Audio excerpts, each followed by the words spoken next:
Well, an uncontested divorce may be as simple as downloading some forms online. Here with details, as well as answering your questions, is Live at 5's family attorney, Sonia Kaufman. So it's as easy as downloading some forms? I don't know if I'd say it's that easy, but I think help is available in that regard. The Texas Supreme Court recently approved a set of forms for people who want to file an uncontested divorce that doesn't involve minor children and no real estate. Okay. So at texaslawhelp.org, the forms can be downloaded, and someone can receive advice on the divorce process, and indigent persons can even speak online for an online chat with an attorney. Nice. So it does help. It helps the pro bono person who maybe can't afford the lawyer. This is some help for them. The one caveat to that is that that form will not serve to divide a retirement account. So even with the divorce decree, say awarding one spouse 50% of the other spouse's retirement, a different court order is required to do that, called a quadro. And those are fairly technical orders to prepare. I don't advise a do-it-yourself on that.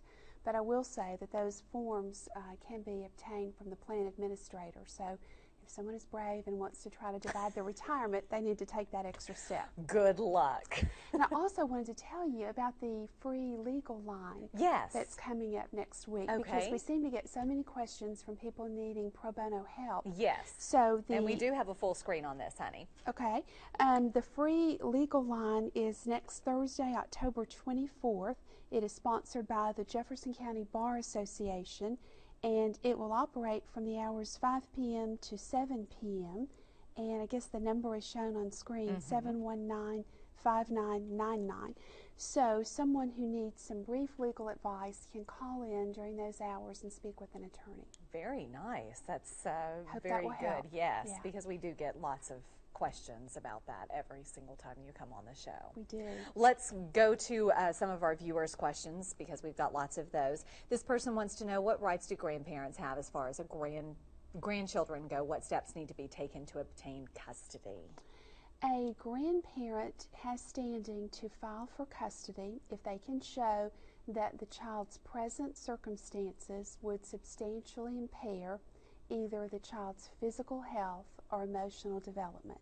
So it's a pretty high burden, but a grandparent can go to court and basically prove that the parents are not fit to raise that child, the child's in danger, and obtain custody. And you've got to have a pretty good stack of information. You do. Proving good evidence that to point. prove that, sure. Okay, another question. Can you have paternal rights signed away without having an attorney? The mother agreed in court verbally, and the husband has been paying child support for years and never has once seen the child.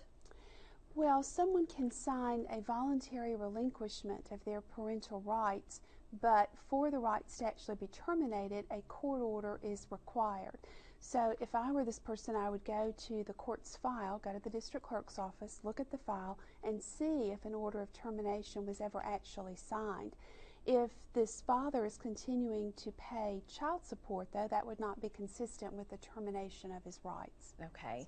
Why won't anyone stand up for the dads that have kids and the exes won't let them see them even when there's a court order? That's always a problem, but to enforce the court order, someone has to file an enforcement with the court that has continuing jurisdiction in that case and ask the court to enforce the order. Now, in an enforcement, this person can recover their attorney's fees if they're successful and obtain some makeup time for a lot of the lost time that they've experienced. Okay, another question. If a modification through the AG's office shows a decrease in child support, but the parent refuses to sign the order, how do you proceed, and what happens to the overpayment until the resolution?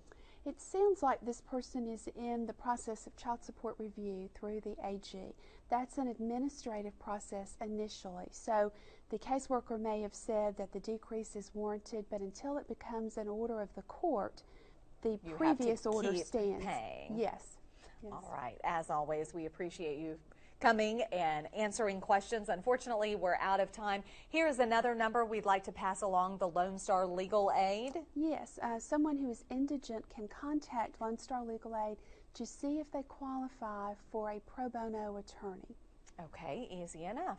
And if folks want to have their question answered, of course, you can just email your questions or you can post them online every time that you are on. We appreciate it, Sonia.